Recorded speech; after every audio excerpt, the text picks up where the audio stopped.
Hi there, Emily Midgett here with you today on the Pinkfresh Studio YouTube channel. And today I have a pretty in purple card with some no-line coloring, including a faux watercolored sentiment. So we are going to work with the You're the Best stamps and dies, as well as the stencils and dies from the Circle Florals product suite. The Circle Florals product suite comes with these wonderful sentiment stencils that you can use to create your own sentiments. And I wanted to take a step further by creating a watercolored stenciled sentiment. It gives that appearance of that faux watercolor calligraphy that I just really love. And I thought it might be fun to share it with you. That was one of my cards from the release. And the Circle Floral set comes with coordinating dies for all of the sentiments, which I find really useful. So we're going to pair the thank you sentiment, stenciled sentiment, with the for being the best from the You're the Best stamp set. And I have some Daniel Smith watercolors. I have my Daniel Smith watercolors all arranged by color into different tins. And I am just going to stamp or blend my thank you sentiment onto some watercolor paper using soft lilac ink from Pinkfresh. Now, because the Pinkfresh ink is water based, it's dye based, it will work with watercolors. It will blend and act almost like watercolors. So I'm blending that using one of the new blending brushes, the little detail blending brushes that we released last time. I am blending that sentiment onto watercolor paper, and I'm just choosing a shade of purple that matches the hot foiled Art Deco or Geo Arch background that I have created. And what I'm doing is I lay down some clean water over the top of my stenciled sentiment, and then I drop some color in. Now this technique is called blooming. When the wet watercolor touches the wet watercolor paper, that watercolor spreads, it blooms, it kind of it's water or moisture seeking itself. So anywhere that there is moisture on the watercolor paper, the watercolor will kind of spread to that. It's just such a fun technique. It's such a fun, beautiful, artistic watercolor look. So I am just dropping in that color on the wet areas. I'm covering the entirety of the sentiment with watercolor. And then as that watercolor dries a little bit, I go back in and I drop in a little bit more concentrated color just in certain areas. I do make sure to kind of clean up any lines that might not be perfectly smooth. I go back in later and kind of I use the very tip of my paintbrush to make sure that those lines are nice and clean and smooth. I do find that a very nice pointed paintbrush is an important tool for this technique for any no-line watercoloring that you want to do, just because that fine tip of the paintbrush really helps you to get down into those nooks and crannies in a way that so that you can create those crisp lines, which help to maintain the definition of the individual images, which in this case is the petals or the sentiment that we're working with today. So because that ink that we used is water soluble, this watercolor is gliding right over the top of it. It's not creating any muddiness of any kind. It's just working beautifully together. That is one of my favorite things about the Pinkfresh line of inks. So you can see our finished watercolored sentiment. I love that faux watercolored look. I think that is, I am not blessed with beautiful handwriting to create calligraphy. So I think this is one of the best ways that you can fake it. So I did use the coordinating dies from the Circle Florals die set. And now I'm just going to stamp the You're the Best flowers. These are nice open blooms that have large petals. I thought these would be good demonstration for no-line coloring. I'm stamping them again with the soft lilac ink on some more. This is Fabriano Artistico watercolor paper. I like the Fabriano Artistico because it's a nice bright white. It's not too yellow, which some watercolor papers can be kind of creamy yellow. So for no-line coloring, one of the most important things to remember is to keep the wet sections away from each other.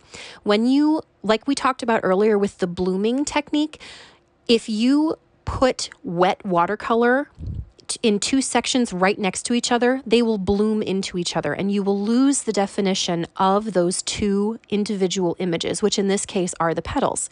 So I laid down the color on the first petal, then I skipped the next petal, and I went to the subsequent petal. And by doing that, I am allowing that first petal time to dry so that it keeps the definition of the shape, so that those lines remain nice and clean and we don't get any blooming from the petal next to it into that wet petal, that wet first petal. So now I'm adding just a tiny little bit of very diluted purple watercolor to that where that petal is kind of curled over on itself, just because those two areas are not touching each other. The wet areas would not be touching each other.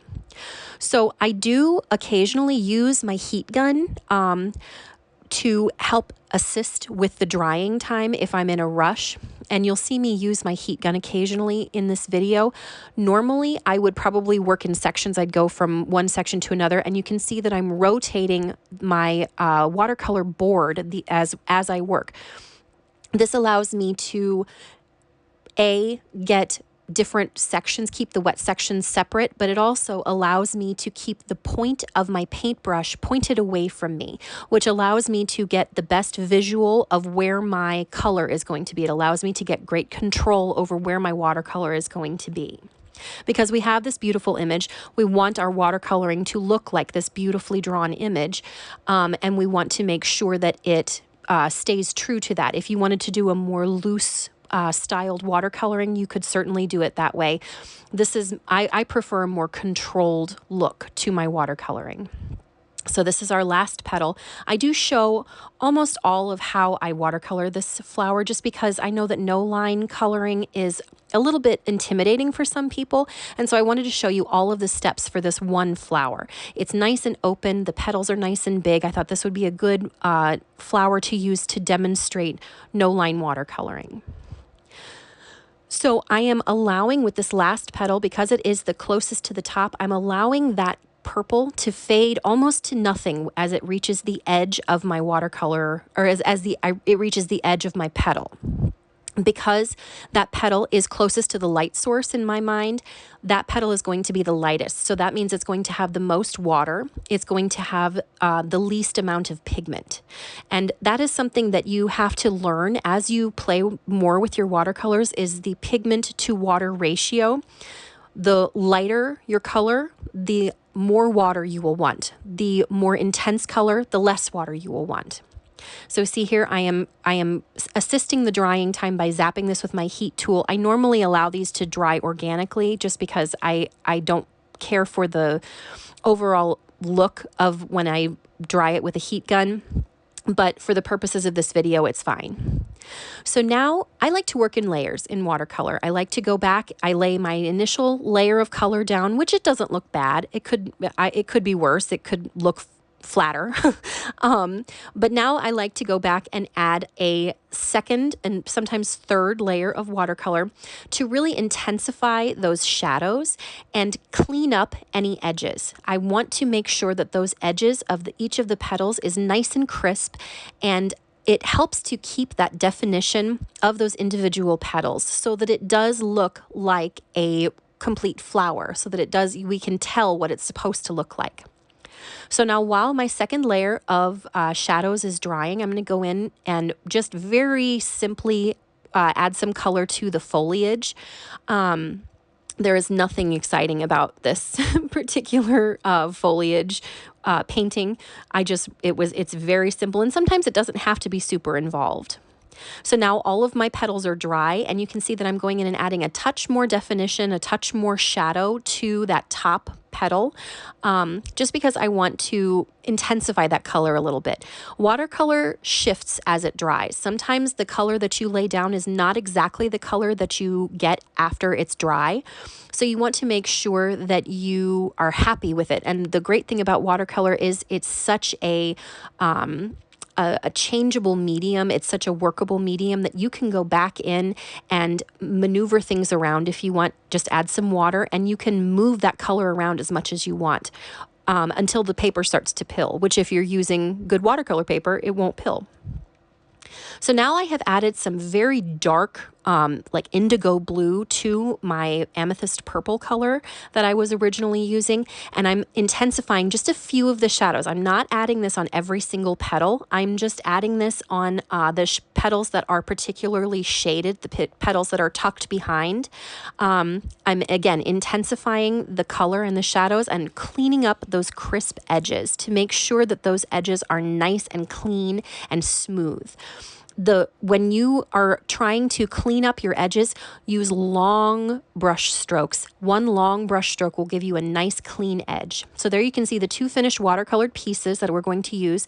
Now it's time to assemble our card. I wanted to make a mini slimline card, and we'll see how I alter the Geo Arch hot foil background that I've created. But first we're going to add a sentiment. This is going to be a sentiment from the You're the Best stamp set. It's thank you for being you. It works perfectly with the watercolored sentiment that we created. So now I'm going to trim down the hot foiled background so that it fits on a mini slimline card front. This is 3.5 inches by 6 inches is the white base, and then I have trimmed down the hot foiled background and matted it onto a just ever so slightly larger, darker purple panel of cardstock to get that nice purple frame. And then we are also going to use the new Art Deco frame. I've die cut that from some white cardstock, and we're just going to use that to accent our lovely little watercolored floral corner. I'm just going to add everything with some foam tape, which you've seen me do 100 times, so we're not going to show every step on that one, but I do add a double layer of foam tape on the flowers, just so that they pop a little bit more from that frame, from that white frame. And then I add the sentiment strip and sentiment die cuts with foam tape as well. And I do find that using those reverse tweezers is an instrumental tool to getting straight images and straight sentiments on your card fronts, as well as for adhering gems like I've done here with these Pinkfresh gems. So that's our finished card. I hope you will try using your die inks as a base for your stenciled sentiments, because it's so much fun to use those in conjunction with your watercolors. So everybody, thanks so much for watching. If you liked this video, give us a thumbs up and maybe hit the subscribe button to see more content from us in the future. Thanks so much for watching. Have a great day. Bye.